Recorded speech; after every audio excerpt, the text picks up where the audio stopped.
Liquor కేసుకు సంబంధించి పెద్ద ఎత్తున విమర్శలు వస్తున్నాయి. నిన్న విజయసాయిరెడ్డి సిట్ విచారణకు హాజరైనటువంటి నేపథ్యంలో ఆయన కొన్ని సంచలన వ్యాఖ్యలు చేస్తూ వచ్చారు.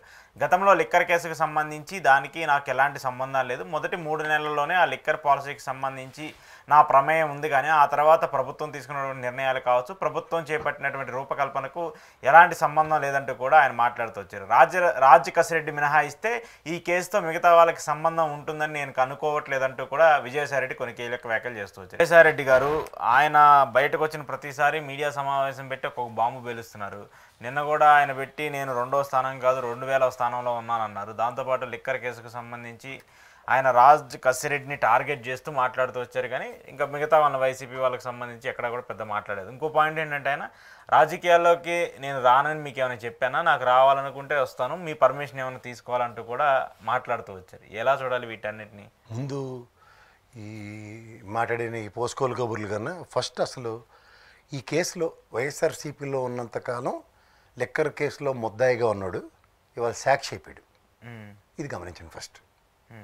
నేను ముద్దాయిగా ఉన్నాడు, ముద్దాయి కదా మొన్నటిదాకా విజయసాయిరెడ్డి లిక్కర్ మిథున్ రెడ్డి అందరి గురించి మాడారు కదా, ఇవాళ మరి సాక్షిగా. నాకు తెలియకూడదు లోపల జరిగిన ఎంక్వైరీ కన్నా బయట వచ్చి ప్రెస్ మీట్కే బాగా వ్యాలిడిటీ శాంచువిటీ ఎందుకు నాకు అర్థం కాదు. ఇంకా మా నాయకుడు 2వ స్థానం నుంచి 2000వ స్థానం, 2వ స్థానం ఎప్పటిదాకా ఏడు శివరాబాబు నువ్వంటే అలా ప్రశాంత్ కిషోర్ గడు నేను జగన్మోహన్ రెడ్డి కలిసినప్పుడు 2వ స్థానం అయినట్ట. అంటే జరుగుబాటు అంతా అంటే పార్టీ ఎత్తుకెళ్ళిపోయిన తర్వాత గెలిస్తే 2వ స్థానం కన్ఫర్మ్డ్ సురక్షితంగా ఎలగబెట్టేసాడు మనం ఉద్ధరించడానికి. ఓడిపోయిన తర్వాత కోటరీ ఈ రాజకేష్ రెడ్డి ఇటు 100 కోట్లు అప్పు ఇచ్చాడట, 100 కోట్లు మళ్ళీ తీర్చాడట, ఇంకో 100 కోట్లు ఇచ్చాడట, దానికి వడ్డీ ఇవ్వలేదు కానీ ఇచ్చాడట. ఈ టాగునింతలు మాకెందుకు, నీకు ఫైనాన్షియల్ ట్రాన్సాక్షన్ ఉంటే తేల్చుకోండి మాకెందుకు. ఈ అభియోగాలు మాపమనుకున్నప్పుడు ఈ అభియోగాల కన్నా ముందు ఉన్నప్పుడు చెప్పవలసిన మాటలు ఇప్పుడు సత్యశీలతను చాటుకుంటే ఏ ప్రాతిపదికన మాడుతున్నారు, ఇది గమనించండి.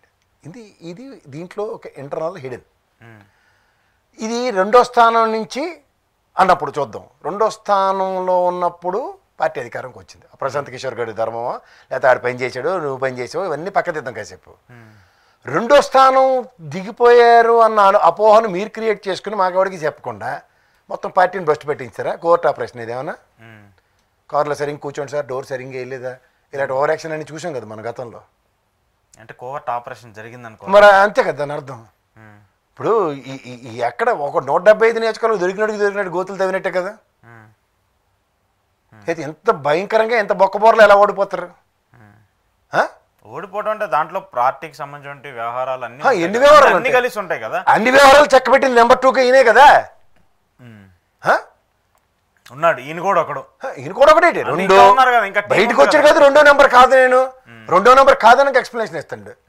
అటు ఉన్నంతకాలం 2వ నెంబర్లో తగలడ్డావు కదా. ఇప్పుడు ఉదాహరణకి మన టెన్నిస్ మ్యాచ్లు చూద్దాం. సీడ్ నెంబర్ 1 ఈ వింబుల్డన్లో నేను చూస్తున్నప్పుడు ఇవాళ లెండిల్కి ఇచ్చారు. సీడ్ నెంబర్ 2 బోరిస్ బెక్కర్ అని. వింబుల్డన్ గెలిచిన తర్వాత seed number 2 he's become number 1. కానీ ప్రాంతీయ పార్టీలో నెంబర్ 1 అవ్వడం ఎవరికి ఛాన్స్ ఉండదు కదా. ఆల్రెడీ ఒక పర్సనే ఉంటాడు. ఆ చుట్టూ రాజకీయం చేయడమే ప్రాంతీయ పార్టీలో. ఆయన చెప్పిందే నీకు నచ్చుకోండి సొంత వేతనాలంటే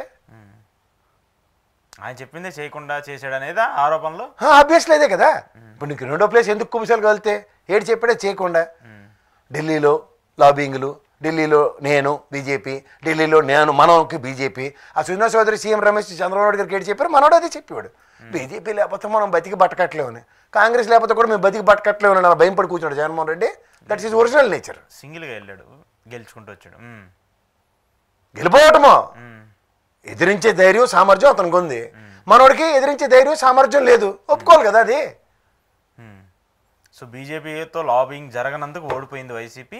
ఆ వైసీపీ ఓడిపోవటం వల్ల ఇప్పుడు విజయసాయిరెడ్డి గారు ఎనిమి అయ్యారా? ఎనిమి కాదు, ఇంక అధికారం లేకపోతే మనోడు ఉండడు.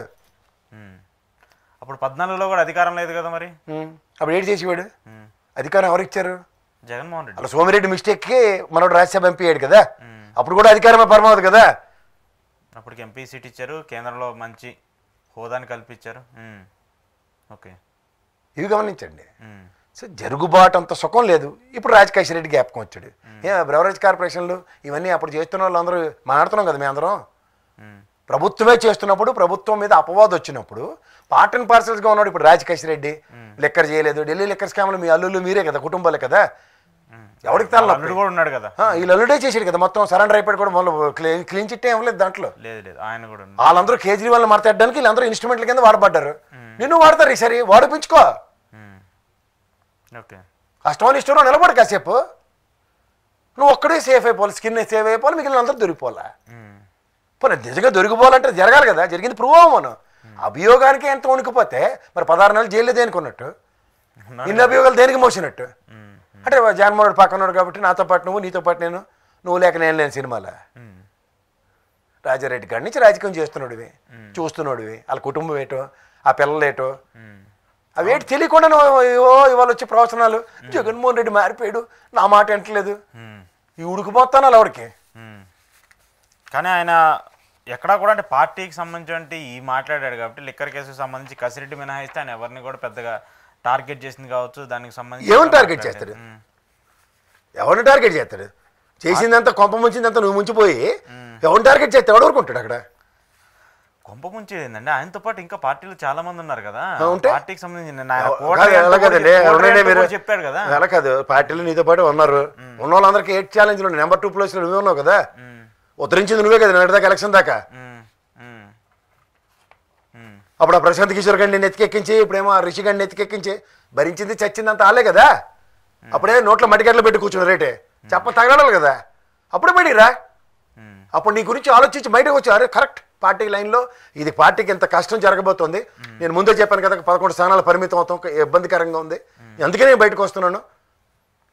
అప్పుడు చెప్పి అప్పుడు వస్తే అంత సక్రమం జరిగి బీజేపీ కర్రని కితకితలు పెట్టగానే భయం పడిపోతే ఎవరికి భయం. అంటే పొత్తు కోసం ముందు వైసీపీతో డిస్కషన్ జరిగింది. అయితే మీకు ఇప్పటికి కూడా అర్థం కావాల్సిన విషయం ఏంటంటే, మీకు సుజనా చౌదరి సీఎం రమేష్ ఎందుకు రెఫర్ చేస్తున్నానంటే, సేమ్ విత్ విజయసాయిరెడ్డి జరిగింది. వాస్తవంగా గ్రహించండి, వాళ్ళు ఎన్డీఏ వాళ్ళు ఈసారి ముక్కుతూ ములుగుతో కూటమితో గెలుస్తాం బీజేపీ, మేము పైకి 400 సీట్లు అప్కి బార్ మోడీ సర్కార్ అన్నది పకోడీ కబురు, జరగదు.